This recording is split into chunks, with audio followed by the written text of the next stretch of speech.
ఇక బనకచెర్లను నిలువరించాలి. Apex council అనుమతి లేకుండానే ఏపీ ముందుకు వెళ్తుంది. ట్రిబ్యునల్ తీర్పులో వరద మిగులు జలాలు ప్రస్తావనే లేదు. జలశక్తి మంత్రికి ముఖ్యమంత్రి రేవంత్ రెడ్డి, నీటిపారుదల శాఖ మంత్రి ఉత్తమ్ల ఫిర్యాదు. త్వరలో ఇరు రాష్ట్రాల సీఎంల సమావేశం, కేంద్ర మంత్రి హామీ ఇచ్చారన్న ఉత్తమ్. న్యాయం జరగకుంటే సుప్రీంకోర్టుకైనా వెళ్తామని వెల్లడి.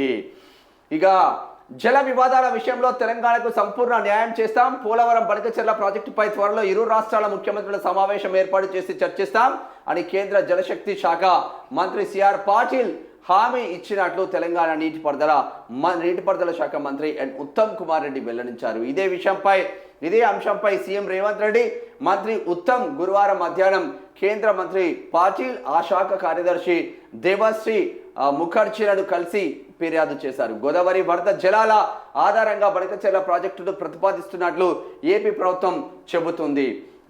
గోదావరి ట్రిబ్యునల్ తీర్పులో వరద జలాలు మిగులు జలాల ప్రస్తావనే లేదు. ఏపీ పునర్విభజన చట్టం 2014 ప్రకారం తెలుగు రాష్ట్రాల్లో ఎక్కడైనా కొత్త ప్రాజెక్టు కట్టాలనుకుంటే ముందుగా ఆ నది యాజమాన్య మండలి, సిడబ్ల్యూసి, జలశక్తి మంత్రి, ఇరు రాష్ట్రాల ముఖ్యమంత్రుల ఆధ్వర్యంలోని అపెక్స్ కౌన్సిల్లో చర్చించి అనుమతి పొందాలి. కానీ బనకచెర్ల విషయంలో ఏపీ వీటన్నింటిని ఉల్లంఘిస్తుంది. వరద జలాల ఆధారంగా ఆ ప్రాజెక్టు చేపడుతున్నామంటూ ఏపీ ప్రభుత్వ వాదన అభ్యంతరకరమని చెప్పుకొచ్చింది. మరి మెట్రో ఫేజ్ 2 మంజూరు చేయండి. కేంద్ర మంత్రి ఖట్టర్కు సీఎం రేవంత్ రెడ్డి వినతి. బ్రిటన్ మాజీ ప్రధాని బ్లేయర్తో ముఖ్యమంత్రి భేటీ. తెలంగాణ రైజింగ్ విజన్ పై బ్లేయర్ సంస్థతో ఎంబీఏ కుదుర్చుకున్నారంటే మొత్తం మీద జల వివాదాలు.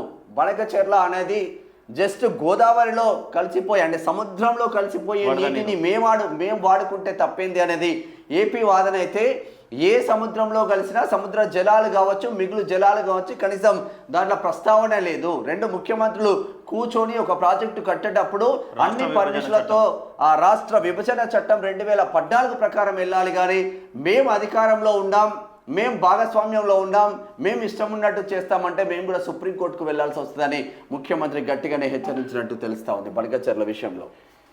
బనకచెర్లపై ఢిల్లీ వెళ్తాం, కేంద్రంతో మాట్లాడుకుంటాం, ఇచ్చిపుచ్చుకునే ధోరణిలో వ్యవహరిద్దాం, తెలుగు రాష్ట్రాన్ని అభివృద్ధి చేసుకుందాం ఏపీ ముఖ్యమంత్రి చంద్రబాబు అంటా ఉన్నాడు. బనకచెర్లపై పోరాటం ఎందుకు, ప్రాజెక్టులు కట్టి నీరు తీసుకోండి, ఎవరొద్దన్నారు, మేము కట్టుకోవద్దన్నామా, దీనిపై రెండు రాష్ట్రాల వాళ్ళం ఢిల్లీ వెళ్తాం, కూర్చొని మాట్లాడతాం అని తెదాపా అధినేత ఏపీ ముఖ్యమంత్రి చంద్రబాబు పేర్కొన్నారు. గోదావరిలో నీటిని తెలంగాణ, ఆంధ్రప్రదేశ్ ఉపయోగించుకుంటున్నాయి. నాకు తెలిసినంత వరకు పునర్విభజన చట్టంలో ఉన్న పోలవరం తప్ప అని చెప్పేసి ఇక మాట్లాడుతూ ఉన్నాడు ఆయన చంద్రబాబు. ఇక అమెరికా